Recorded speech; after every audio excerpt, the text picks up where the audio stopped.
பெண்ணுடைய ஜாதகத்தில் 8ஆம் இடம் என்று சொல்லக்கூடிய மாங்கல்ய ஸ்தானத்தில் கேது பகவான் இருந்தார் அப்படின்னா, ஆணுடைய ஜாதகத்தில் கேது பகவான் குரு பகவானோடு சேர்ந்து இருக்கக்கூடிய அல்லது குரு பகவான் பார்க்கக்கூடிய அமைப்பில் இருந்தது அப்படின்னா கண்டிப்பாக அந்த பெண்ணுடைய மாங்கல்ய தோஷம் அந்த ஆணுக்கு பாதிக்காது.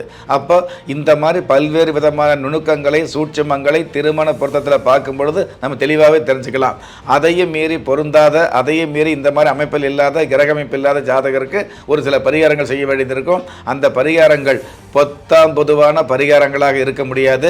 பெண்ணுடைய ஜாதகத்தில் ஆணுடைய ஜாதகத்தில் ராசி அம்சம் நவாம்சம் திரேகானம் பாவகம் சஷ்டியாம்சம் திரிசாம்ச நிலைகளை கணிச்சு அதுக்கு தகுந்த மாதிரி பரிகாரங்களை அதற்கு தகுந்த திதிகளில் பண்ணும் பொழுது திருமண விதி அப்படிங்கிற பொருத்தத்தில் நீங்கள் திருத்தமான பொருத்தமான வருத்தம் இல்லாத வாழ்க்கையை வாழ்ந்து காட்ட முடியும் அப்படிங்கிறது சாஸ்திர விதி.